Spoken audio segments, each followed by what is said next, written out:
And we are unpacking energy today, and that being sort of the last one for this group for the K to threes, because you don't do space. Space starts in grade 4. So this will be our sort of our last time and opportunity to visit with you together. So thank you so much for joining us all the way through.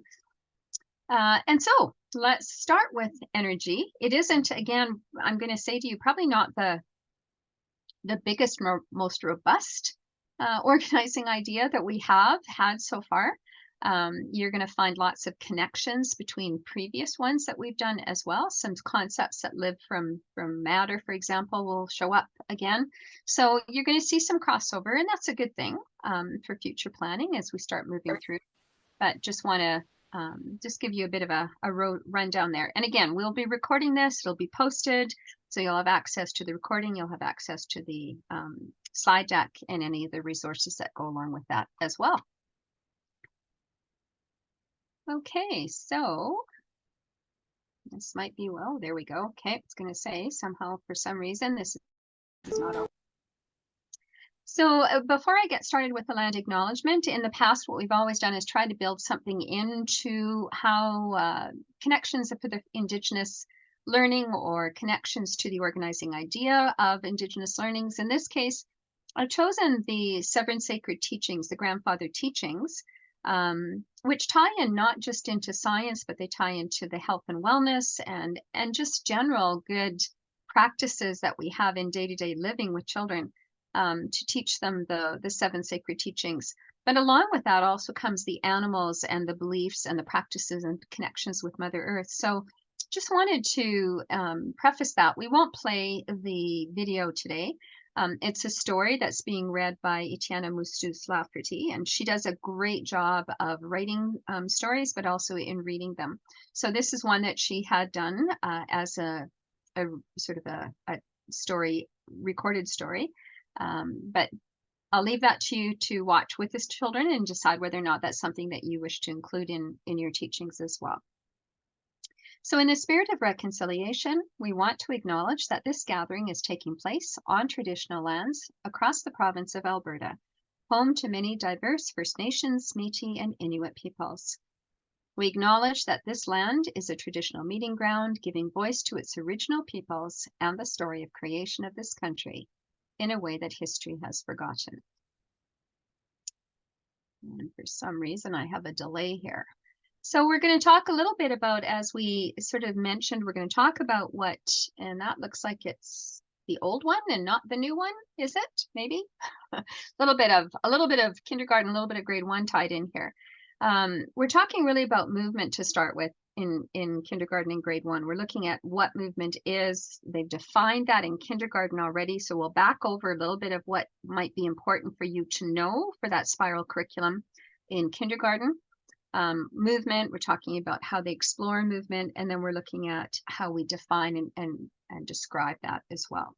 So let's go on and kind of look at the big picture. I'll turn it over to Ted to take that first part of it, and then we'll kind of tag team back and forth from there. Take it away, Ted. Thank you, Chris. We first look at this graphic here.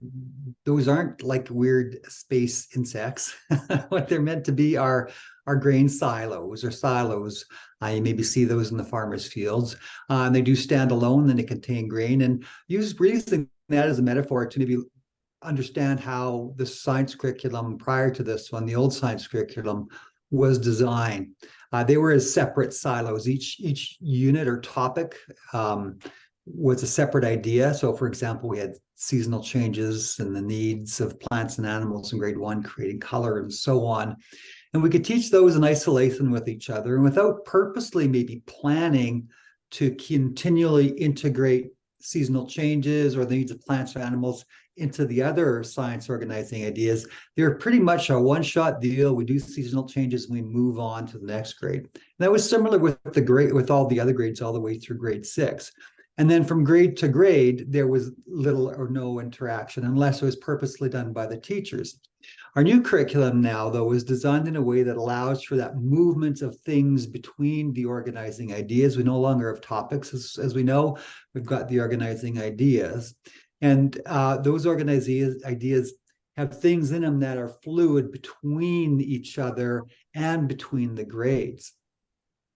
And those things that make it possible, one of those things that make it possible are things we've talked about quite a bit, and we're not going to get into that today, but I just want to mention that word again. We've got concepts that really flow in and out of the different organizing ideas. So things like change, interaction, things like matter, things like properties, and so on. You'll find them throughout and being a part of the understandings in the different organizing ideas and the different grades. To give you an idea, I think of how that is all linked together and works. We just got a series of graphics here. I think that's what's coming next. Yes, there we go. So in kindergarten, the idea of movement for energy is brought up, and we're taking a look at how, in this particular series of slides, how the big idea of movement grows with the different concepts that are introduced and explored in each grade.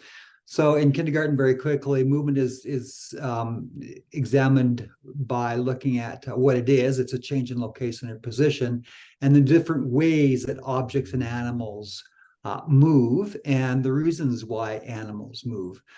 If you've looked at grade 2 or grade 1 energy, you'll probably notice how the ideas start gelling and already connected. We're already talking about movement once again in grade 1. But we're giving a couple new ideas with it, and that's giving the concept of direction, pathway, and speed in the different ways that animals and objects move. We also do look at different ways. But added on to that, we also know that objects can move because of certain influences, and that's those identified there. By the time we get to grade 3, we narrow down movement to a couple of things. We're looking at down the movement of sound and the movement of light, how it behaves and what its sources are. And when we get to grade 3, that whole notion of movement grows more. We're talking about movement as the result of certain forces. In grade 3, contact forces are explored, and contact forces come at a certain strength and direction, which causes different movement to happen. And we take a look at movement through the lens of forces now by the time we get to grade 3. So it gives you a big picture again of how in this particular case, energy and all the organizing or all the understanding and concepts kind of build on each other to create a broad, big picture for the students by the time they get to grade 3. Besides concepts, so I better stop here and talk about this one. This is a bit more detailed in the energy organizing idea. If you haven't looked at it already, it's that the exploration in this organizing idea takes a look at movement as having a direction, and those are all listed there, such as up and down and forward. Movement has a certain pathway, and there's 4 of them that are taken a look at.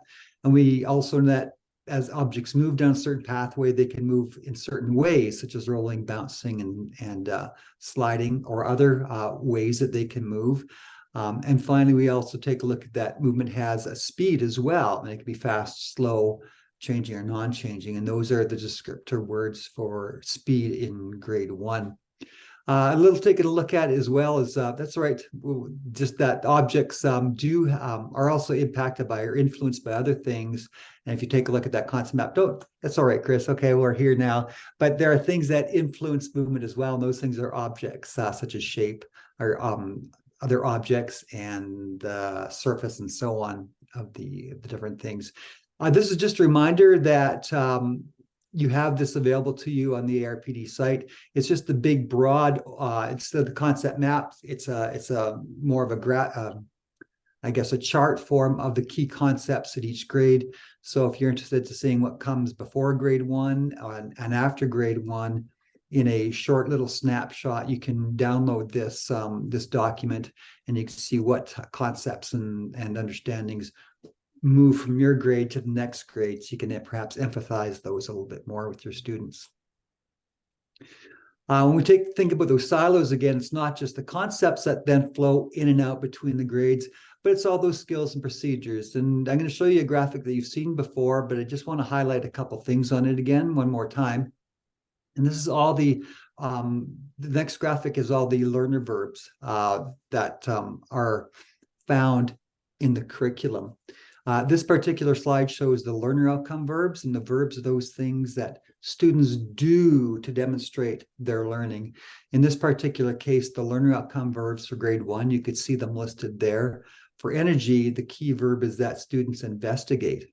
And investigate is broken down, and we'll show you a little later on in this session. Investigate is a procedure that has certain steps to follow, and that's all identified in the scientific methods organizing idea. And we'll touch on that because if we're going to be doing investigating through this organizing idea, we'll want to familiarize ourselves with what those steps and procedures are. So that's what students will be investigating in this organizing idea. So investigate is a key verb. Other verbs that show up throughout the primary grades, Div 1 grades, are all those we see listed there. And you'll see if we take a look at grade 1, on the left-hand side in the pink, we could see some light pink and some dark pink. Once again, the dark pink verbs are ones that actually do show up in a skills and procedure statement. And the light pink ones are ones that we can assume are there. For example, if we were to take a look at asking questions, we see it showing up specifically in kindergarten at the top, but we don't see it showing up specifically in any of the skills and procedure statements in grades 1 to 3. But that we know is because if we're talking about introducing an investigation in grade 1, the first step is an investigation is to ask questions. So some of them are kind of sub-skills and some of them are larger skills, and so that's why some of them are pink. Another thing I'd like to introduce or just highlight on this slide is you'll notice that I have some pink or purpley words highlighted, and what those are the ones that are linked directly to that chart that I have. So you can see in this particular first cusp line of skills and procedures that students are going to observe and describe and conduct an investigation, describe and record. Those are all things in that skills and procedures that students would do. They're all very much related to that whole notion of investigation, I'll add, and we'll take a look at that later of how describing and recording and observing are all part of an investigation overall. But I've highlighted the green one there because, as we know, if we want kids to move and to transfer ideas and to become deeper in their understanding of those ideas and their concepts, we need to give them several occasions and several contexts and different ways of using and demonstrating their understanding. So I've highlighted compare because we could take that very first skills and procedure statement, such as observe and describe the direction. Why couldn't we compare the directions and pathways and speeds of other animals as well? And we do that once again, we deepen their understanding. So all these verbs that do show up in this particular slide can be used at any time to deepen students' understanding, which is that second phase of learning. And I'm just going to put a plug in here right now for my famous hula hoops. This is a good time to get those hula hoops out and put them on the floor and create that Venn diagram, because if they're going to do comparisons, what a great way for them to do that. If I'm going to compare different speeds between two different objects or animals or whatever you want me to compare, there it is right there. And so that, again, that's a very strong way for the students to demonstrate what they know and what they don't know. Absolutely. They can't make that comparison if they don't know what those things are, for sure. For sure. And so one last quick look at that teaching for transfer graphic. We've shown it at all the sessions we put on, but just a couple things to highlight here again is that we can take students from a surface level of understanding with the individual skills and concepts and move them into a transfer mode.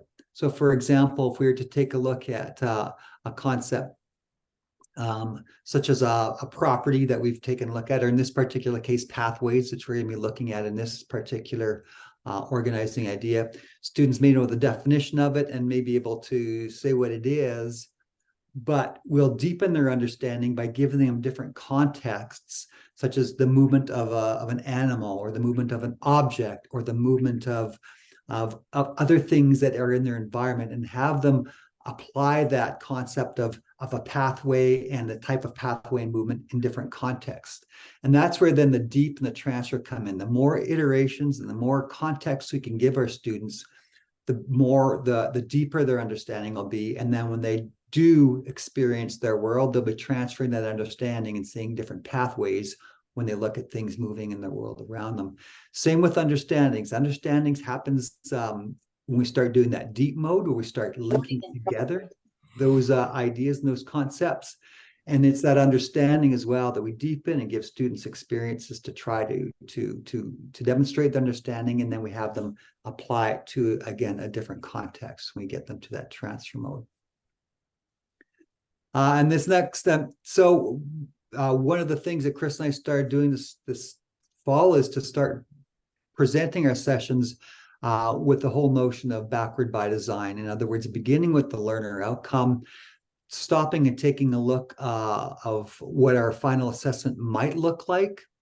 And then once we know what our final assessment is going to assess and what it's going to look like, then we can begin planning what are those pieces that students need to know at the surface level and that we need to introduce them to because it's new information or new skill for them. And we practice it and we deepen that understanding and that use of that skill, the deep level. And then we can give them that assessment, which is essentially a transfer activity. And so we can go skip this slide, Chris.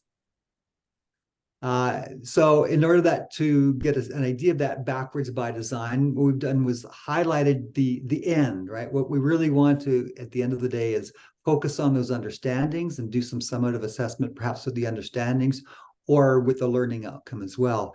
And what I've done, just by way of example, is created a sample summative assessment for the learner outcome, where students are investigating direction pathways of objects.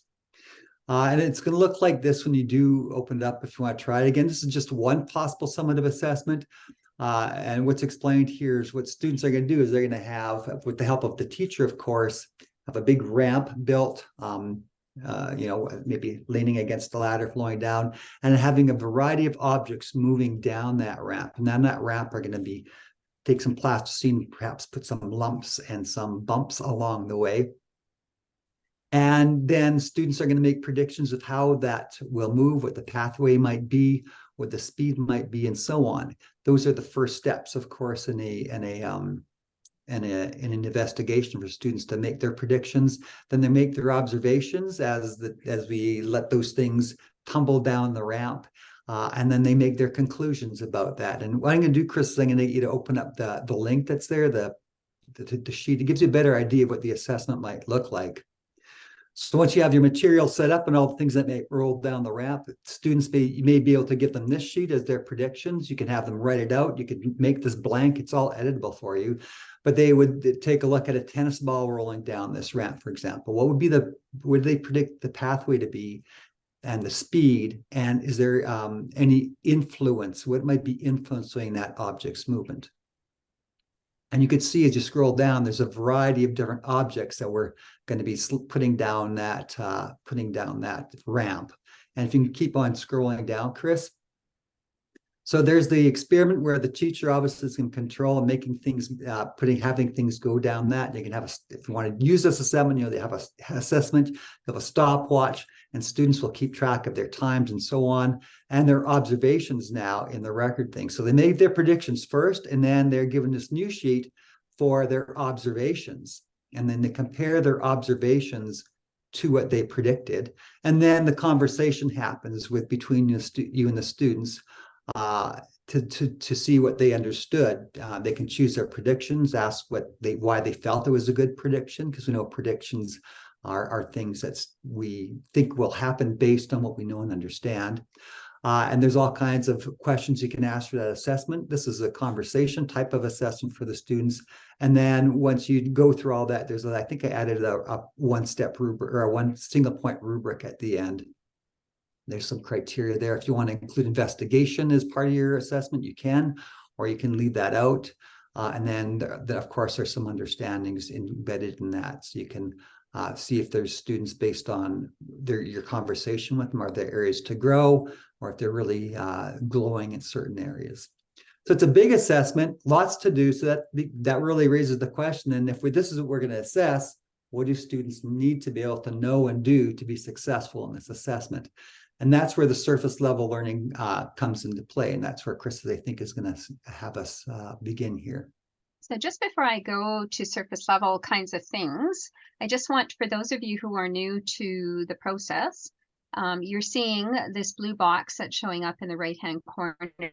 So for any of the resources that you see that, whenever you click them on, when you go to the ARPDC site and you want to go back over some resources that we shared with you, or the slide deck or whatever, whenever you see this blue box in the top right-hand corner, if you click it on, that will allow that document that you are looking at right now to download to your computer in an editable form. In other words, it'll come to you as a docs, and therefore, if you want to, like Ted said, if you want to add, take out, put new things in, you have that flexibility to do that. So when you are looking at the CPAR documents as well, as they start to come out and come into play, you're going to see a lot of those types of things in the assessments, where you'll be able to go in and decide. You can always preview the document first. And then once you decide, yeah, I like this, or I only want part of it, or I don't want any of it. If you don't want any of it, just click out of it and away you go. But if you do want it, then you just have to click that on. There's no other way to get at the document from there. Just for those who've not worked with that system before. Okay, I'm just going to see if I can get us back to, there we are. Okay, so when we talk about the surface level, as Ted was saying, we do need to know a little bit about what the students know. So having some pre-assessment somewhere along the line would be helpful to you, because you may be teaching things that they already are familiar with. Given that this is our sort of our first year of unpacking a lot of the materials that we are, you're going to find a lot of them not having that pre-assessment or the skills that they need to come into your grades. So again, there's going to be things that you've already heard now that were defined in kindergarten that they would not have come to your doorstep knowing this year. So because of that, there may be a need for you to find out, first of all, what are they able to articulate to them? What would they say when they say movement? What do they know about movement? How can they describe movement?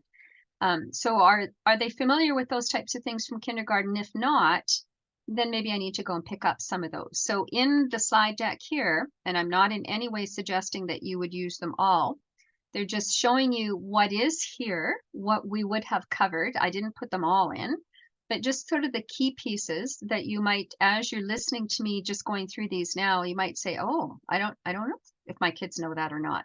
So this might be your kind of your stopping point to check up on them first to see where you're at, and then go from there. So you know, just something as simple as, can you, just asking the children, stand up, can you show me movement? Not defining it for them, just say, can you show me movement? See what they do. Do they even know what movement means? Do they even know what the word means?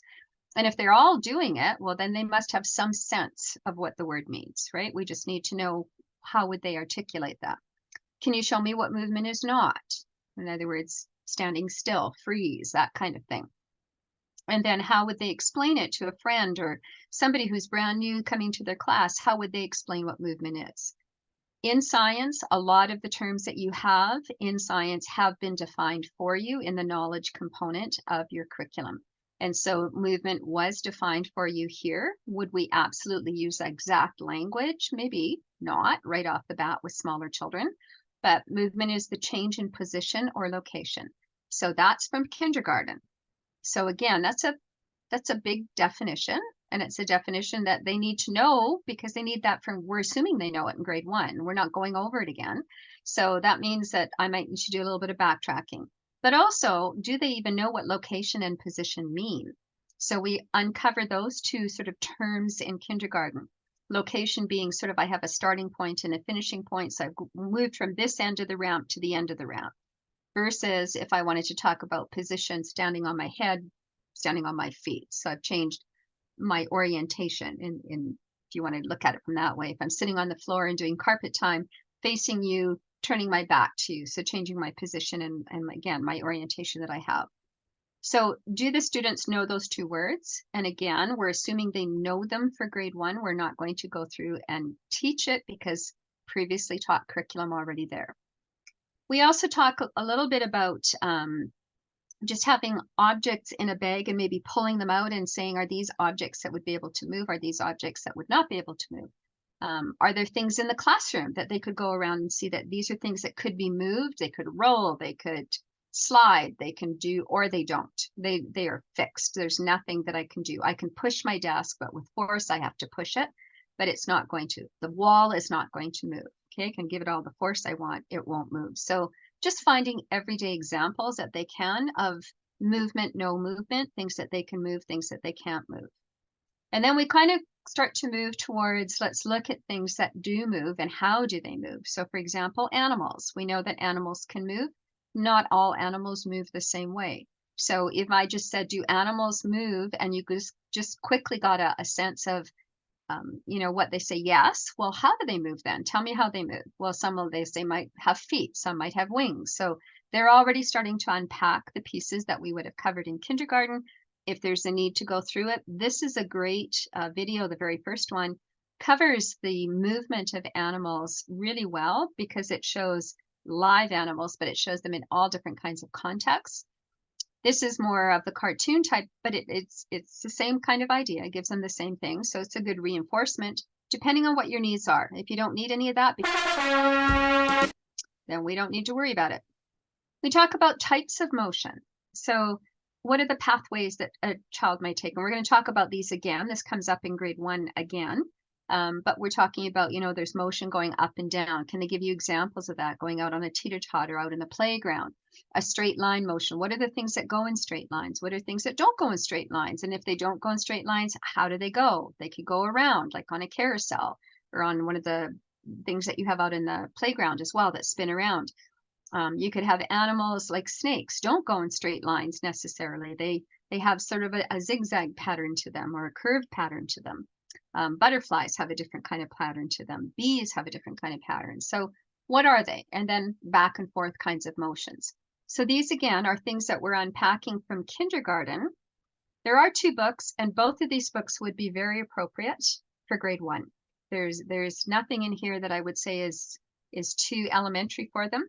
Talks about motion, talks about what motion is, and again, it ties very well into what you're going to be talking about. Both of these are epic books, so you don't necessarily need to purchase them. You can just go into the website and read them.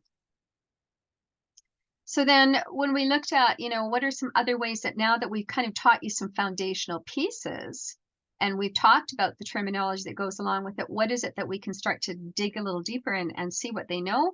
So one of them might be, there's 2 different slide decks here. I'm just going to show you one of them. We'll go to the first one, for example. It just talks about what kind of movement I see. So when we have the students just describing to us what kind of movement, what's the ball's movement? What is this? And we have to keep in mind too that not all of our students are going to be familiar with some of these. I mean, if they live in the country and they don't go to the city a lot, they may not know that those are electric doors and go side by side. They might not know what a pedway is that goes up and down. It depends on what their experiences are, or vice versa. They may not do a lot of outdoors, right? So these are just pictures that give you an idea for discussion about what kind of movement are the students seeing. We're going to build on this actually in grade 1. We're going to actually ask them some more specific kinds of questions about the movement that they see. So these 2 slide decks are there for you to start now doing a little bit of deeper work with them, to get some discussions going with them. When they get to this one, they may have never been on a Ferris wheel, so they may not even know what that is. So again, what is the Ferris wheel? It goes around. There's one of these ships that goes back and forth, and some of the kids might see that. So they might say, I've been on that. They might have been to Fantasyland or Galaxyland or whatever it's called at West Edmonton Mall and been on there. They have a similar one. So just what's their experience? What have they seen? What haven't they seen? Okay, let's go back to our slide deck. So I won't go through the second one because that's a very similar one to that. We'll look at some more specific ones when we get into grade 1. So again, when we get into the kindergarten, we talk about what helps us to move. So I might have wings to fly. I might have feet to help me run. What about the feet? The feet have special kinds of purposes in these pictures. And again, if you're not a student from the outdoors or student from the farm, you might not know the difference between these 2 feet. One being one that can scratch the ground and get some food for themselves and grab on to be able to walk better. Whereas this one isn't really designed, not that they can't walk on land, but it's not really meant for that. It's meant for them to be able to propel themselves through water. So we have web feet and so on. So using these as sort of just the teaching points and review points that we might want to do. What about seasons? We have talked about seasons before in previous organizing ideas, and we talked about how animals respond to different seasons. Well, seasons cause me to migrate.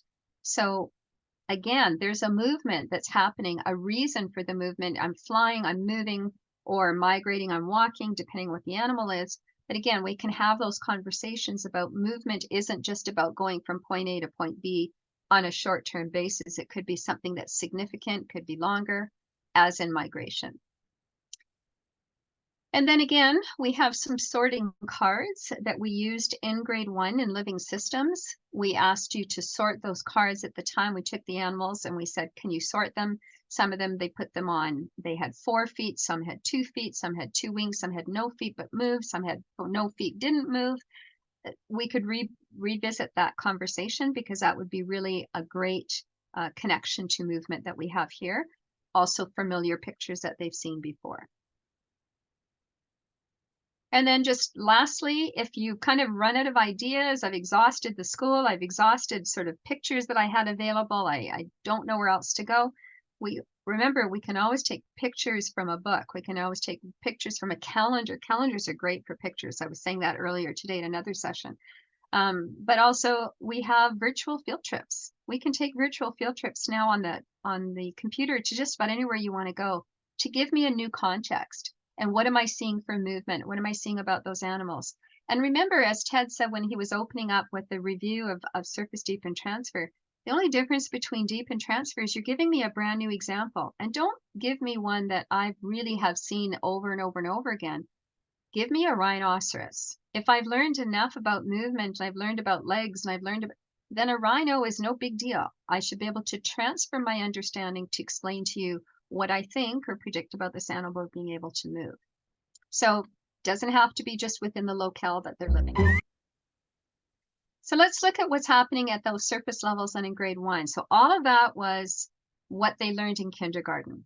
And was there anything there that you felt, we really needed to work on, we needed to have a conversation about? Then that's the piece. So movement consists of direction, pathways, and speed. So we need students to understand what those 3 words mean. We talked a little bit about pathways already. We talked a little bit about direction, back and forth, up and down. So those aren't completely new because they came from kindergarten. And speed was one that they did talk a little bit about when they looked at animals. But again, remember that before you start in on any of those, students have to have basic understandings of the verbs themselves. So if you want me to observe, if you want me to do an investigation, I need to know what that means. So just as a quick reminder to you, these are those concept attainments that have been created for you that have slide decks behind them for you to teach. What does it mean to do an observation? This is just outside of science. In general, do they know what an observation is? Because they're going to use observations in health. They're going to use them in everyday living. They're going to use them in social studies. It's not just about science where I see that. So these are terms that they should be able to, skills that they should be able to apply cross-curricular, day-to-day living, one of those competencies that we want them to be able to understand and to invest in. Did you want to look at any of those, Ted, or not? No, I'll just mention a couple things. Maybe first of all, with the description one and the observation, those really, when you open those, they'll seem a little bit more like they belong in matter, but they really don't. They really look at what an observation is and what a description is. And if you do take a look at your the knowledge component of this organizing idea carefully, it'll use words like the speed of an object can be described as. And so what we're doing in matter in grade 1, for example, is we have lots of describing words for matter, and we're talking about describing the properties and so on. But now we're not describing properties anymore. In energy, we're talking about describing movement. So we're still talking about description and building that vocabulary of describing words. The investigation link that you'll find there, it does outline, if you haven't introduced an investigation to your students yet, this link will give one way that you may want to introduce the idea of investigation and the steps. It does break the steps down into things like, yeah, what is conclusion? How do you make a conclusion? What's a prediction? How do you make a prediction? And so on. So those things that are part of the investigation process, they're broken down, and then the end of the activity would then be putting it all together, investigation. And this organizing idea is almost every activity you do can be a mini investigation. As Chris referring to the movement, for example, it's predict how a rhinoceros might move. When she brought up the idea of a rhinoceros. Well, after you make your prediction, then let's find out. You do some research, you watch some videos, you make your observations, and then you test. Was my prediction right based on what I saw or what I was able to research or experienced? So almost every activity in here is going to be almost a mini investigation, if you want to look at it that way too. Yeah, absolutely. So just to start off grade 1, if you're feeling that they kind of know what movement is, and I know that a lot of you use these anyway, but I just threw these in as sort of a piece of the fun get me up out of my desk for movement. These are just some of those movement ones where they have to follow along, freeze when there's a situation. I threw a Christmas one in because it's not that far down the road. So these are just more fun ones, but again, it's just what kinds of movements, and we could ask them to describe the kind of movement that they're doing, because sometimes they're jumping and sometimes they're jumping from one side to the other, so they're going back and forth. So again, having a little bit of fun with movement, but on the same token, they can use some descriptive language that goes along with that. Jogs track, let's. So when we talk about those 3 terms of movement, we're talking about direction, pathway, and speed. So again, depending on where they started with you now, and let's just assume that we have all of our background knowledge from kindergarten sort of up to speed. These will just give you some intros into how we might describe direction. So these are videos that are available to you. The pathway one is a slide deck in here for you to just look at what are different ways that pathways can be. We'll have a look at that one in just a second. But really what it's just doing is just giving them another way to articulate what they can describe for you. One of them has to do with sort of a patterning. And then again, let's look at speed. How does speed have? We chose something called Hot Wheels because kids are familiar with that type of thing. And so that gives them a chance to see this little car going down the track. And what are they noticing? What are they wondering? What are they actually observing is happening as the car goes down a certain place, as it starts to speed up, as it starts to slow down, and so on. So again, each one of these gives you another place that you can go to for resources. Lets you sort of grab onto whatever might be helpful to you. So when you come into the pathways one, you will again be seeing the same kinds of things that you saw before. First of all, the types of motion, because that's what we're asking them to do. That if this one was hopping back and forth, what kinds of things am I seeing? But here's my pathway, and how would they name these pathways? So do I have a zigzagged one? Do I have a straight line one? Do I have a curved one? So all the different ways. You could even have them trace it. Could they extend it? If you wanted to, and just do a little bit of ideas of patterning from your math in there, what if I cut this off and didn't have the question on there? Could they extend this particular pathway, that whatever animal it was that was flying that? So just to give them another opportunity. And then with this one here, we have a mousetrap in action. When you click it on, I won't go through it now, but click it on, it is a video. And it just shows them how mousetrap works. But again, it's motion. The ball is given some force. The force goes down. It goes through all the things. And eventually the mouse gets caught on the bottom. It's a fun game. It's a perfect game for movement. It's one of those things that just ties in well to what they're learning. So if you can think of other games that work well in that scenario, this would be a good time to bring those in. Those videos like to just turn themselves on as soon as they go. A couple of books that I found would be really helpful for you in the classroom, and you may already have them. They belong to the Sales series. One of them is called speeding sports. And so it just goes through the different kinds of sports that are out there that have varying types of speeds, some of them with motors, some of them obviously bike riding, skiing is another one. Just trying to find things that students might be interested in or already involved in those kinds. It gives them information in there about the different speeds that they move at. So again, this one's in kilometers per hour, but we can translate that quickly into kilometers per hour. There we go. Wasn't the way I was expecting to see it. But it gives you that opportunity to go in there. If you have the sales series, then you already have the book. If you don't, you can get them individually through Pearson. That's one of the places that we got these books from. Up and Down is another one. Again, students who are into skiing or into other types of sports, gives them an opportunity to have a look at what kinds of things they would describe for motion. Okay, Computing Science is another one in which we have some linkages. I'll let Ted talk on this one for a little bit, and then we'll just keep going on.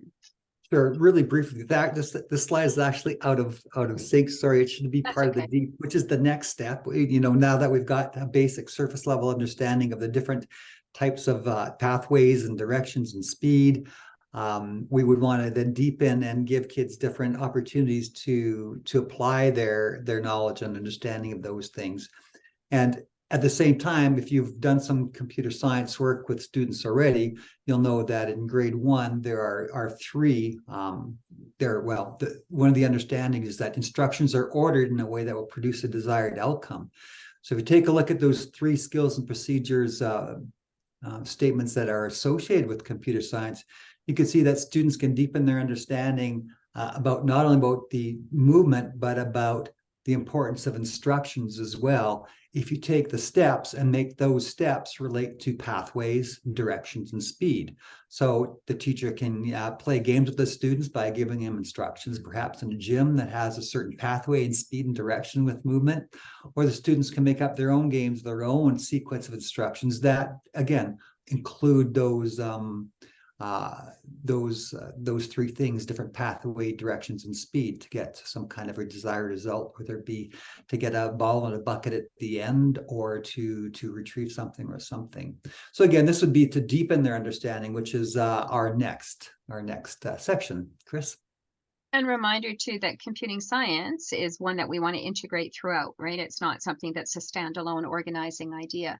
So when you come to, you're seeing slide deck A and slide deck B again, they're not the same. When we go into slide deck A now, you're going to see a few changes that have been put in to reflect the movement that we're talking about in the way that we want them to have a look at it.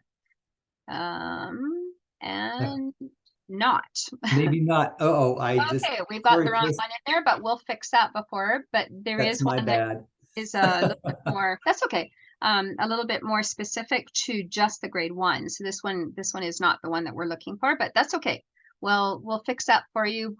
Just check it out. And it will look at the 3 different components of movement that we've just been talking about. So we will have that fixed up, no problem. When we also talk about sort of possible links to how can I explore different items, right? I want students to be able to see different ways that they can describe objects that move. So this is a quick video that talks about that I can bounce, I can slide, I can push, and I can roll, and all the different ways that I can move. When you come into here, possible items, you will get a slide deck of a whole bunch of pictures of items. And you could have it as a class conversation. You could have them put them together as small groups and say, you know, what kinds of ways does this object move? Describe it for me. So again, these are all created for you, so you don't have to start from scratch, hopefully. Oops, sorry.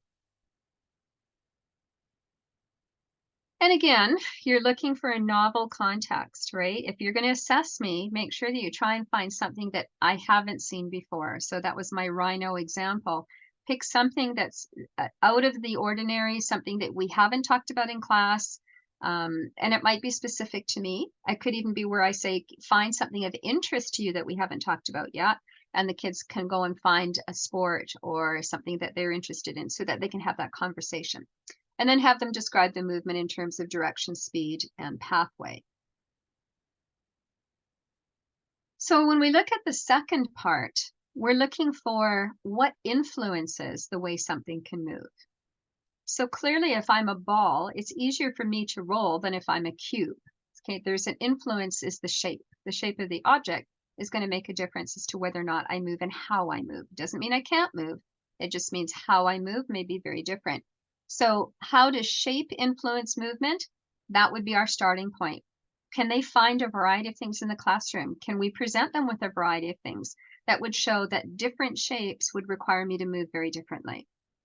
And again, we're just doing this at a surface level. This is just my starting point. Once I've given you enough examples or you feel like we got this idea, we kind of know that we need to look at what shape means in order to decide about movement, then we can go on to deeper and bigger ideas. What about the material? Clearly, a rock is going to be a lot different for me to carry around and move if I wanted to pick it up even than it would be if it was just a small cube of wood. So again, the material influences the movement. The material also could be smoother material versus rough material. Okay, sandpaper versus plastic or wax paper is very different. So when I talk about texture, texture would be that surface feeling if it's a smooth surface versus a rough surface. So again, when I talk about the different kinds of things, the materials, the shape, and the texture, we want students to experience all those. They did experience those in matter. We did talk about those in matter, but now's a good time for us to review that and see what they remember. And now we want to review them in terms of how does that help or hinder or sort of make it more difficult for me to move something.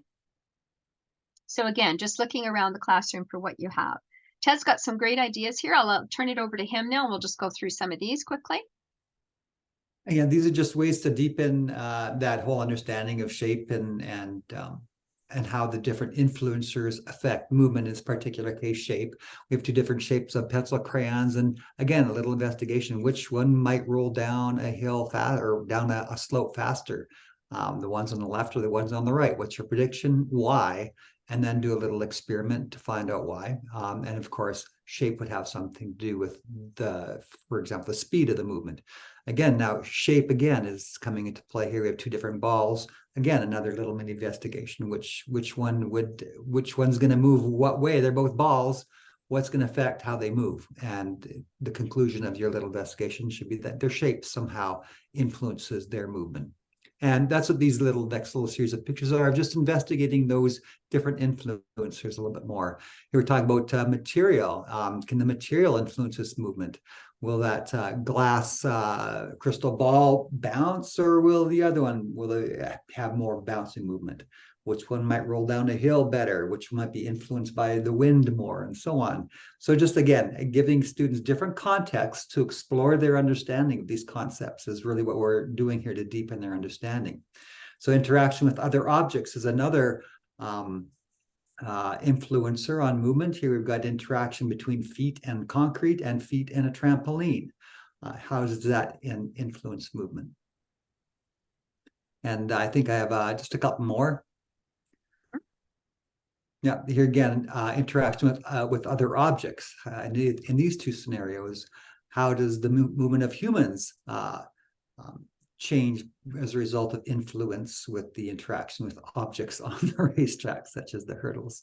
And this is a great field trip. Take them to one of the shoe stores and talk about the different soles that are on shoes and why would I use a different kind of runner when I'm going to be running on a track versus in a gym versus whatever, right? So same thing with a runner and a roller skate. Yeah, exactly. How do those influence your movement? And so there's just this different examples that are provided there. And this one, you can combine concepts. Here we've got material and shape coming into play here.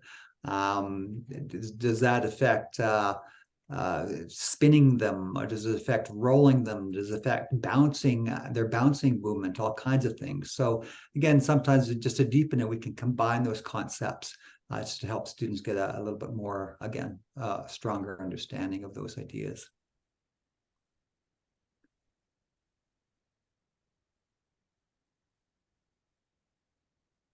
So again, looking at how they move, surface that they're on, rollerblading, ice skating. My grandson would love this floor because he'd be sliding all over it with his socks, because that would be just a great way to go. But again, it's just those different opportunities. But here is that sort of where I started at the beginning, where we see those hula hoops coming out, right? Is where do I find what's unique about an object or objects that you're giving me? Do they slide, do they roll, or do they both roll and slide? So again, if you're talking about new contexts and you're saying, I'm running out of ideas, I can put 5 sets of hula hoops around and just give you different contexts and pairings at the top. Every one of those would be a new scenario. Every one of them would be a good explanation for me as a student to you that I understand or I don't understand. So it's what they say is going to be more important, really, as what's their rationale, and we want to know what their thinking was when they put those in there. So again, we have possibilities just by using a Venn diagram. This is a great little example of how they can use paper to create a roller coaster of their own. And in designing that little roller coaster, how can they make the marble that they're going to have go faster, make it go slower? What would they do? How would they slow it down? How would they speed it up? Or if you have the sort of the dynamic building kits that they have Discovery Learning, that's another great way. You know, how can they design a pathway that gives more resistance, less resistance, faster, slower? The ball rolls at different speeds. So again, this is a great building opportunity, great tools for learning. I think this is one of the best things that ever came out for kids. And there's also connections to math, right? We can also talk about, what do we see for shapes in math? What shapes do I know that I can name in grade 1? Do I know my cube? Do I know my pyramid? Do I know my cylinders? And what do I know about each one of those as far as they're able to move and whether they can roll or not? So there are connections here. There's no reason that we couldn't do all of those at the same time and have those conversations.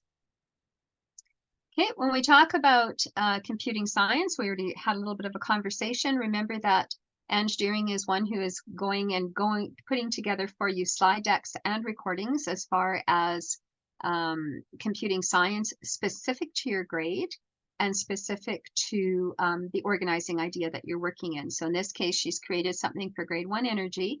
You're welcome to use the slide deck and the ideas that she has for activities, and she unpacks it in the video. Do we have the video in here as well, Ted? No, I'm having trouble with the link. So right now there's just the slide deck, but we'll get the video link on there. Okay, sounds good.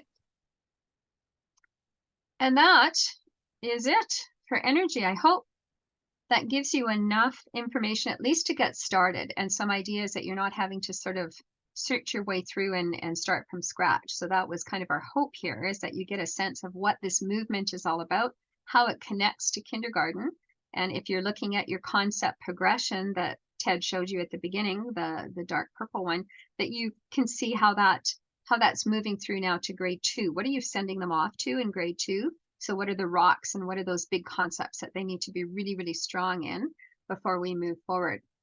I know it seems weird to be saying Merry Christmas to you, but we won't see you again after this, and it isn't that far from Christmas.